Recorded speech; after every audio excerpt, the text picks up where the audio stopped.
Hola, ¿qué tal? Muy buenas tardes, saludos desde el Centro Cultural Miguel Delibes de Valladolid. Es el lugar que hemos elegido para celebrar el gran debate por el futuro del campo. Como sabéis, el próximo domingo, 11 de febrero, se celebran elecciones agrarias 2018, unas elecciones que van a marcar la representatividad del campo, la representatividad de los ganaderos y de los agricultores. 40.000 personas están llamadas a votar, 40.000 agricultores y ganaderos que elegirán quiénes van a estar en esos órganos de representación, en esas mesas para representar decisiones muy importantes. No obstante, el 10% del Producto Interior Bruto de Castilla y León depende de la agricultura. Los tres invitados que representan a estas tres organizaciones prácticamente no necesitan presentación porque salen mucho por la televisión y hoy también van a tener su cuota de protagonismo. Don Aciano Dujo, presidente de Asaja Castilla y León, muy buenas tardes. Muy buenas tardes y muchas gracias. ¿Le ha dado tiempo a acabar de arar la finca que le veíamos hace poco o todavía Sí, queda me trabajo? ha dado tiempo a acabar esa finca, a tirar un poco herbicida y sobre todo a estar con los agricultores y ganaderos todos estos días. Un mes llevamos prácticamente de campaña. También nos acompaña Jesús Manuel González Palacín, que es el coordinador regional de UCCL. Muy buenas tardes. Hola, muy buenas tardes. También has tenido que compatibilizar para vender las patatas, para estar por las noches con los agricultores. ¿Ha dado tiempo a todo? No, todavía tengo bastantes todavía que vender. Me quedan por lo menos 25.000 kilos que sacar. Y por último, Aurelio Pérez, que es el coordinador regional de la Alianza por el Campo UPACOA. Muy buenas tardes. Buenas tardes. ¿Hoy quién va a atender el ganado? Mi hermano. Mi hermano, que es buena gente y cuando lo necesito siempre está ahí. Y que además, que como es más equilibrado que yo, consigue más producción y mejor calidad. Pues seguro que entonces van a tener más leche. Bueno, enseguida les vamos a explicar en qué consiste este debate, pero antes queremos también saludar al público. Nos acompañan agricultores y ganaderos que han venido de las 9 provincias de Castilla y León.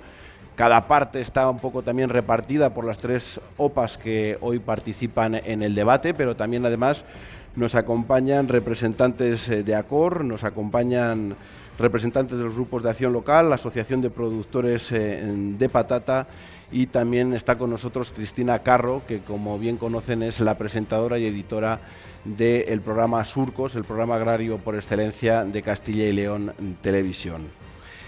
Tenemos más de una hora para abordar los temas que queremos más interesantes y también va a haber oportunidad para que los agricultores hagan preguntas porque queremos que no quede ningún tema en el tintero. Van a ser intervenciones muy cortitas para hacerlo ágil, de una intervención de 1 minuto cada uno y luego van a tener una segunda réplica, excepto en la primera intervención que durará 2 minutos un poco en la presentación de la campaña. Está todo cronometrado, tenemos un cronómetro que no pueden ver ustedes, pero que nosotros sí, para saber el tiempo que tenemos. Todo ha sido sorteado para que no haya ningún tipo de problema, los atriles, las colocaciones y también las intervenciones y los turnos. Los 3 van a empezar a responder uno de los 9 temas y los 3 van a poder cerrar uno de los 9 temas que tenemos por delante. Yo creo que tenemos los cronómetros preparados y sin más dilación vamos a comenzar para preguntaros la primera pregunta: ¿por qué su organización profesional agraria se presenta a estas elecciones agrarias? ¿Cuál es el motivo de esa presentación? Y comenzamos por Aurelio Pérez, que es el coordinador regional de UPACOA. La Alianza UPACOA se presenta a estas elecciones para ganar la representatividad del sector, como vocación que tiene de representar a los agricultores y ganaderos de Castilla y León. La Alianza UPACOA es una organización plural, independiente y compuesta por profesionales a título principal. Nos basamos en unas cuestiones: diálogo, interlocución, negociación y acuerdo. Y decimos lo mismo cuando estamos sentados en las mesas que cuando estamos con los agricultores. Y cuando hablamos de acuerdos, pues tenemos ejemplos, ¿no? Ejemplos como con los problemas de la sequía, incluimos a sectores minoritarios que nos acordamos siempre de ellos, como los apicultores, que pudieron optar a los préstamos gracias a un acuerdo de la Alianza, o recordemos año 2005, acuerdo del gasóleo, que fue denostado, que fuimos criticados pero hoy una explotación media lleva 13 años recibiendo una devolución de en torno a 2.000 euros al año gracias a la devolución del impuesto especial de hidrocarburo. 13 años, 26.000 euros. Estamos en la calle cuando la negociación no avanza y tenemos un objetivo claro, y lo hemos tenido en algunas manifestaciones donde hoy en Bruselas se está trabajando por la cuestión de precios, por el diferencial de precios, y eso es una estrategia que también estuvo esta organización. Y cuando entendemos que se pisotean los intereses de los agricultores y ganaderos, no nos duelen prendas y somos la única organización que ha estado en los tribunales.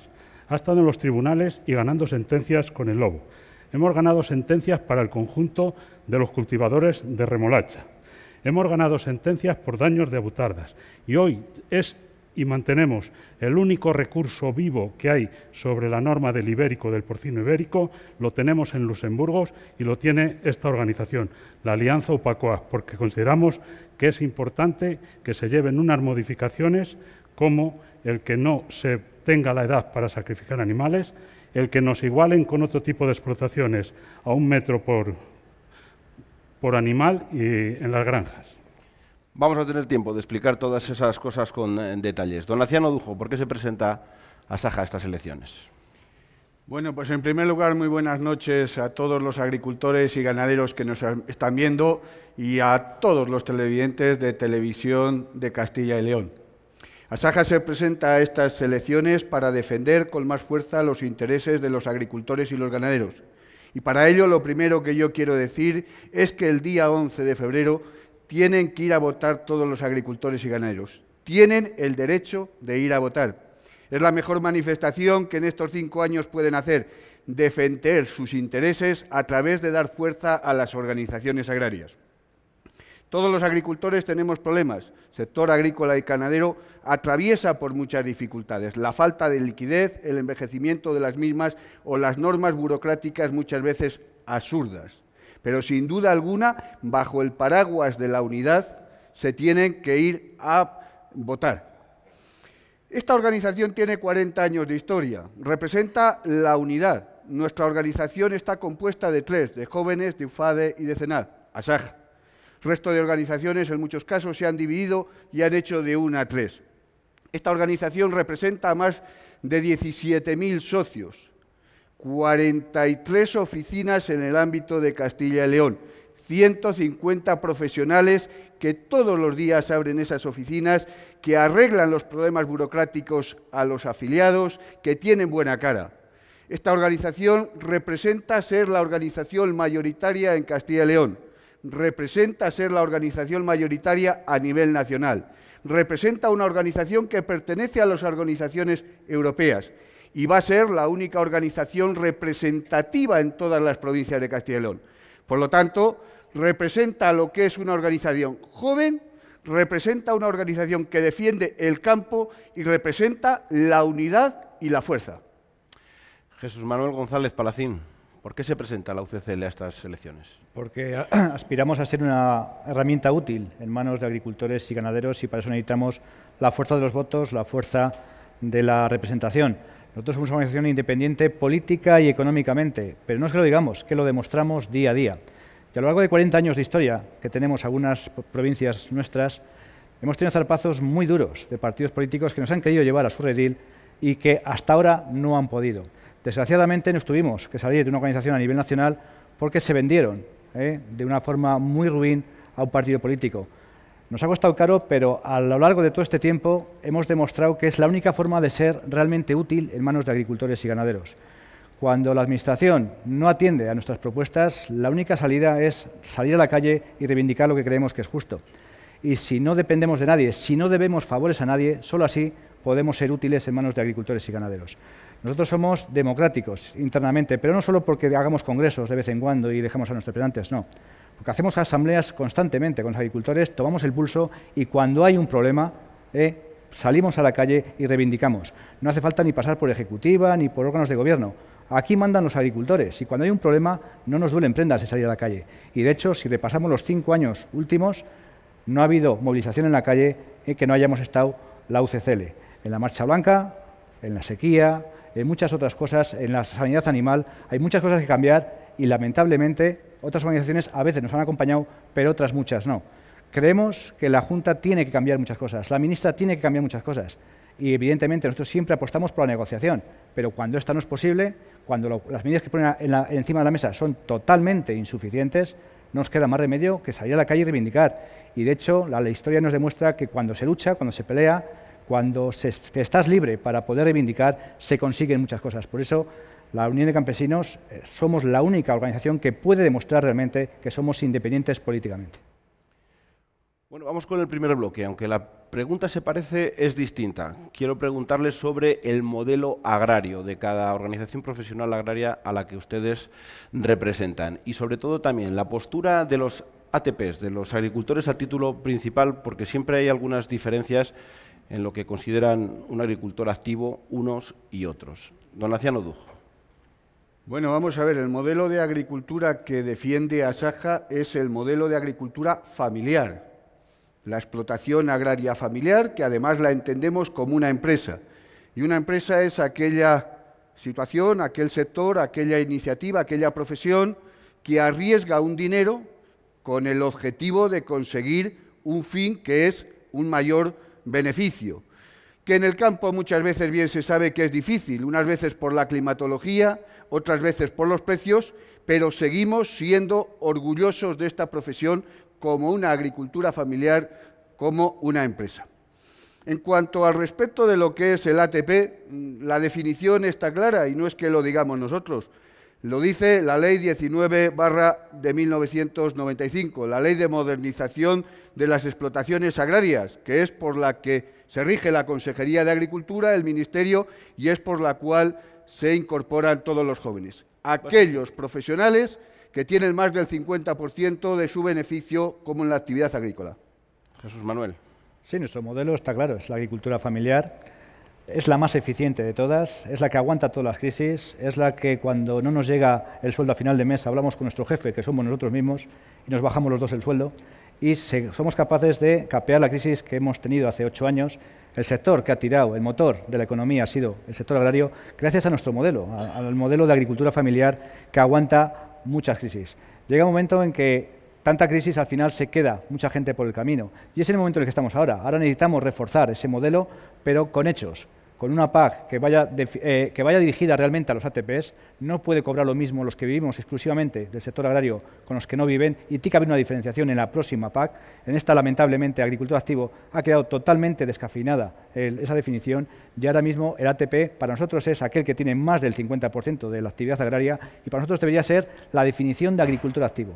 Todo aquel que no tiene más del 50% de actividad agraria no debería cobrar el mismo nivel de derechos que nosotros. Tendría que ser el 50 o menos. Aurelio. Sí, la Alianza OPACOA lo que hace es formar una alianza en base a un modelo, que es el modelo social agrario. ¿Qué es el modelo social agrario? Es aquel que, basado en explotaciones viables repartidas por el territorio, reparten la riqueza del sector agrario. Va en contra del modelo economicista, formado también por macroexplotaciones, que lo que hacen es concentrar la riqueza y debilitar la economía social del medio rural. Nosotros necesitamos un modelo social agrario que genere riqueza para que tengamos un medio rural vivo. Si no tenemos riqueza, no tenemos ese medio rural vivo, aunque evidentemente podrá haber agricultura, pero estarán desapareciendo los agricultores.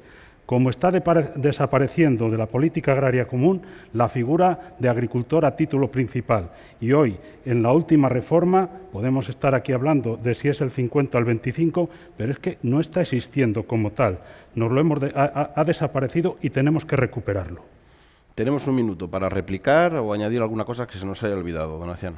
Vamos a ver, dentro de lo que es el modelo agrícola que Castilla y León tiene, está claro que es de las comunidades autónomas que hay en España más profesional. Mayor número de agricultores de los que cobran la política agraria comunitaria somos verdaderamente ATPs. Pero sí que es cierto que en el conjunto de España hay muchos profesionales que tienen explotación que no son ATPs. Es una situación extraña cuando Francia cobra muchísimo más dinero de la PAC que lo que cobra España, aproximadamente unas 400.000 solicitudes de la PAC. España, percibiendo mucho menos, nos vamos a 800 y pico mil solicitudes de la PAC. Así no se hace verdaderamente una agricultura profesional. Asaja apuesta por esos jóvenes que se incorporan verdaderamente al sector como profesionales de la agricultura, que todos los ingresos, porque cuando hablamos de agricultores no sé por qué hay que hablar del 50% de los ingresos, si la inmensa mayoría son el 100%, que es el modelo de Asaja. Jesús. Sí, una cosa es predicar, otra cosa es dar trigo. Evidentemente, hechos son amores y no buenas razones. La que es ahora ministra, cuando era secretaria general de Agricultura, en una reunión en la delegación de gobierno nos enseñó un documento firmado por COAG, Asaja y UPA para que sirviesen los derechos de pastos para justificar tierras agrícolas. Cuando aquí estamos haciendo un documento por los ATPs, a nivel nacional se estaba pidiendo una salvajada y una barbaridad, que es justificar con pastos derechos de tierras agrícolas. Creemos que eso son cosas que hay que evitar. Y hechos son amores, porque esos documentos dicen muy poco en defensa de los ATPs, de los que trabajamos día a día y de que los derechos estemos ajustados a las tierras que trabajamos. Por lo tanto, una cosa son los discursos en campaña electoral y otra cosa son documentos que se firman y propuestas que se hacen al Ministerio, que gracias a ese documento que nos enseñó la ministra nos enteramos de lo que está negociando en Madrid. Creemos que la defensa de los ATPs es muy serio y esperemos que nos pongamos de acuerdo de aquí para la próxima PAC, que se va a negociar ya en el primer semestre, y que definir agricultor activo y ATP es fundamental para la nueva PAC. Bueno, yo creo que tenemos que recuperar la figura de ATP, es fundamental. Pongo un ejemplo, las ayudas a zonas desfavorecidas, que anteriormente las conocíamos todos, han desaparecido. Eran las únicas ayudas que iban a los agricultores y ganaderos a título principal, pero han desaparecido. Con lo cual tenemos que recuperar para orientar y priorizar las políticas agrarias hacia los agricultores a título principal. Y agricultores a título principal no son aquellas organizaciones que han cobrado derechos de PAC. Esos no son agricultores a título principal. Por lo tanto, hay que introducir muchos cambios para que de verdad orientemos esas partes. Porque no es cuestión de igualarnos a Francia proponiendo recortes por abajo para que desaparezcan no sé cuántos perceptores. Porque si se dice eso, hay que ser valientes y decir hasta dónde. De 10.000 euros para abajo de percepción de PAC tienen que desaparecer. Seamos valientes cuando se hacen las propuestas en el Ministerio. Pues casi punto y seguido, porque la PAC es el siguiente tema y queremos saber qué... Todavía no se sabe qué es lo que va a pasar a partir del 2020 al 2027, pero sí quiero que marquéis al menos las líneas rojas que no se deben traspasar, tema de cofinanciación, la propia financiación, si puede bajar, no puede bajar, si se puede sostener con esas cofinanciaciones. Jesús Manuel González Palacín. Sí, para nosotros está muy claro. Primero, la próxima PAC tiene que tener un presupuesto suficiente. Ya el papel fundamental le tiene Mariano Rajoy. Cuando va a negociar el marco plurianual, tiene que blindar el presupuesto de la PAC, porque España es de las pocas cosas que va a recibir dinero, porque evidentemente en política de cohesión hay otros países que van muy por delante de nosotros para percibir ayudas. Entonces es muy inteligente tener una propuesta muy firme de decir presupuesto suficiente para la PAC o desde luego no va a haber presupuestos europeos. Y a partir de ahí hay que repartirlo mejor. No podemos repartir dinero entre casi 800.000 explotaciones en España. Tenemos que priorizar hacia los ATPs, tenemos que priorizar hacia esos 200.000 ATPs. Evidentemente, esos tenemos que cobrar el 100% de las ayudas y luego los que no son ATPs, yo los dejaría en un 30 o en un 20, pero bueno, podríamos abrir la negociación con el Ministerio y con la consejera. ¿Cuánto tienen que cobrar los que no son ATPs? Porque eliminarles del sistema va a ser imposible, pero no podemos estar al mismo nivel. Tiene que haber dos niveles de ayudas. Los ATPs al 100% y los no ATPs al 50, al 20 o si puede ser nada, mucho mejor. Aurelio. Desde la Alianza UPA-COAG lo que exigimos, primero, que haya un presupuesto suficiente, un presupuesto común, un presupuesto íntegramente financiado en el primer pilar por la Unión Europea, no condicionados por el Brexit. El Brexit va a generar una distorsión. ¿Quién va a aportar esa parte de la distorsión que genera el Brexit? Pues tiene que ser la Unión Europea. Rechazamos frontalmente la cofinanciación en el primer pilar. ¿Por qué? Porque si hay cofinanciación en los Estados miembros, saldrán perdiendo. Primero, los países más pobres y los países más agrarios. Y si esa cofinanciación se traslada luego dentro de los Estados miembros a las comunidades autónomas, nos pasa lo mismo. Salen perdiendo las comunidades autónomas más pobres o más agrarias. En este caso, Castilla y León, con el peso que tiene en el Producto Interior Bruto la agricultura y la ganadería, ¿le puede pedir a los demás sectores que cofinancien las políticas agrarias? Don Anciano. Bueno, lo primero que hay que decir a este respecto es que el 23 de julio del 2013 se firmó un documento de comunidad de todas las organizaciones agrarias conjuntamente con la Junta de Castilla y León de posición común de la PAC. Y Asaja, ante esta nueva política agraria comunitaria, esta nueva negociación, ha pedido a la Consejería que se vuelva a firmar otro documento de comunidad, de unidad del sector para defender la paz. Lo primero que interesa a los agricultores y a los ganaderos, pero al conjunto de la sociedad de Castilla y León, es que los 923 millones que ahora vienen en el primer pilar de la paz sigan viniendo en el próximo convocatoria, en los próximos años, en el próximo marco. Y los 1.800 millones que vienen del Programa de Desarrollo Rural que sigan estando, porque eso genera riqueza para todos. Y luego, en el turno que me des, hablaremos de quién lo tiene que cobrar y por qué. Jesús. Sí, para nosotros es evidente que tiene que haber una priorización y si no, estamos dando dinero a gente que tiene otros ingresos y que no va a estar en el campo. Estamos hablando de que la despoblación es un verdadero drama en el medio rural y que el único pilar fundamental de esa economía del medio rural es la agricultura y la ganadería. Si no priorizamos, los que vamos a desaparecer somos los agricultores y ganaderos a título principal, porque hay otros que viven de otra cosa, que van a mantener su actividad agraria, pero realmente viven de otra cosa. Por lo tanto, la priorización es fundamental. La Unión de Campesinos tiene voluntad de consenso y voluntad de acuerdo con la Consejería y con el Ministerio. Pero si no hay una priorización hacia los ATPs, no vamos a firmar ningún documento que quede perfectamente claro que se va a apostar por este modelo de agricultura familiar, por priorizar las ayudas a los ATPs y por mantener unas ayudas de la PAC que al menos mantengan la actividad agraria en el medio rural. Sí, la Alianza OPACOAS tiene muy claro, negociaremos y pediremos fortaleza en la negociación a la ministra, a la consejera de turno que nos toque. No nos vamos a acordar nunca ni de Balín ni de otros que estuvieron antes. Al que le toca ahora. Y ahora tenemos un problema, y es que tenemos que hacer más con menos, porque se van a incluir cuestiones relacionadas con el cambio climático y el medio ambiente que van a suponer más gastos para los agricultores y ganaderos. Y nosotros queremos una PAC que tenga más presupuesto para que esa parte de más con menos la podamos afrontar. La PAC debe regular los mercados y debe de actuar. Yo no sé si tiene que ser al 100% o en una parte, pero no puede ser que estemos hablando de una PAC donde hablamos del 30% de las ayudas y no hablamos del 70% de los ingresos de una explotación que vienen del mercado. Por lo tanto, lo importante es el mercado para las explotaciones. Eso es lo que tenemos que regular y esas son las políticas que queremos que se afronten en esta nueva PAC. Asaja. Bueno, a este respecto, lo primero que nosotros tenemos que manifestar es que, dadas las dificultades que la Unión Europea tiene, la salida del Reino Unido, las diferencias que hay de muchos partidos políticos dentro del conjunto de los países, las incertidumbres son grandes. Asaja apuesta claramente porque en el periodo 21-27 se prorrogue el actual modelo de la política agraria comunitaria en cuanto a presupuesto. Y sí que incluiríamos dos matices principales.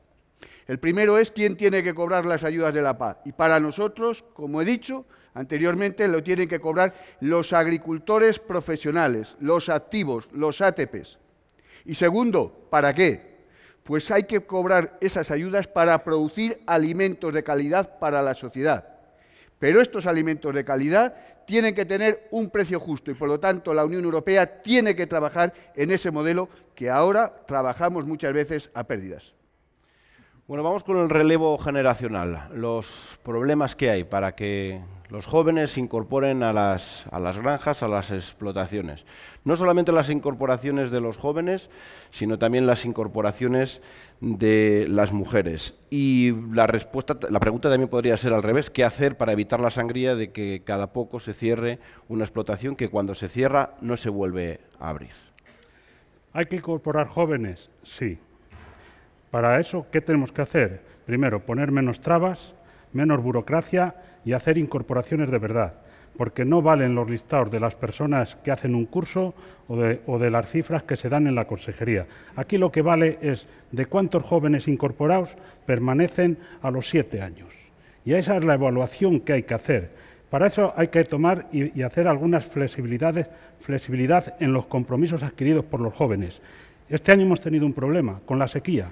No se le puede pedir a un joven que mantenga las hectáreas y mantenga las cabezas de ganado. ¿Por qué? Porque ha tenido un problema y cuando tiene que generar liquidez en su explotación para poder pasar el año, hay que flexibilizar algunas normas que le permita generar liquidez cuando los problemas acucian y lo necesita.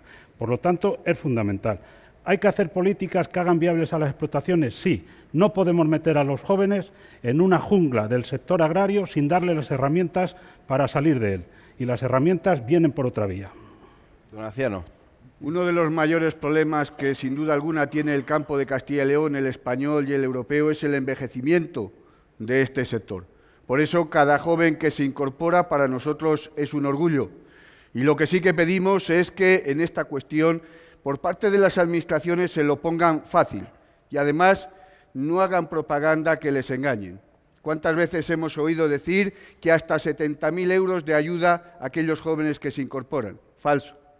La media de todos los que se incorporaron el año pasado fueron 37.500 euros. La segunda cuestión son las trabas burocráticas. En ese aspecto tengo que decir que nosotros, como Asaja, hemos apostado por que el joven se incorpore sin obligaciones de aumentar la explotación, de aumentar la cabaña ganadera, de hacer inversiones absurdas que lo único que hacen es amalgastar las pocas ayudas que le dan. Nosotros entendemos que con que se incorpore y exigirle que como mínimo esté 10 años, que al que de verdad se incorpora no le importa, bastaría, suficiente. Sí, nosotros consideramos que en el tema de la incorporación de jóvenes y de mujeres las ayudas vienen muy bien, pero es lo menos importante. Lo más importante de todo es que la actividad agraria sea rentable. ¿De qué te sirve dar a un joven 50.000 euros si se va a meter en patatas un año como este? Va a perderles, como tenga 10 hectáreas, les ha perdido enteros los 50.000 euros. Por lo tanto, si no hacemos de la actividad agraria y ganadera un sector rentable, jamás tendremos gente que se incorpore y mujeres que se incorporen. Por lo tanto, el primer objetivo es hacer rentable la actividad. Y esto es consecuencia de unas políticas que se han aplicado los últimos 20 y 30 años. Y de también una cultura de decir, el que se queda en el pueblo es lo último. ¿Cuántas veces habré escuchado yo, hijo, vete, estudia fuera, que esto es lo último? Y tenemos que dignificar el campo y tenemos que hacer valer la actividad agraria. Yo creo que los medios de comunicación en este sentido pueden hacer mucha labor, pero lo fundamental de todo es hacer rentable la actividad, con precios y con ayudas dirigidas realmente a los profesionales. Cuando un joven se incorpora con unas ayudas, le metemos en una jungla. ¿Cómo le sacamos? ¿Cuáles son las herramientas? Los precios, los costes de producción, las comunicaciones, facilidades para vivir en el medio rural, inversiones en estructuras, concentración, reconcentración, porque hay que volver sobre ello, modernización de regadíos, embalses, nuevas tecnologías. Nosotros abanderamos desde la Alianza la innovación en la agricultura. Ahí tenemos el foro, el AgriData Summit, ¿no? El 4.0. Estamos ahí y tenemos que facilitarle para que tenga acceso a una base territorial suficiente.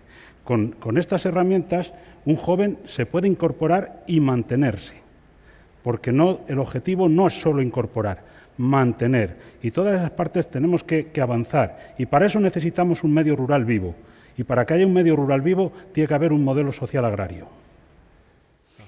Bueno, en mi organización, nuestra organización Asaja, lleva el nombre de Jóvenes Agricultores.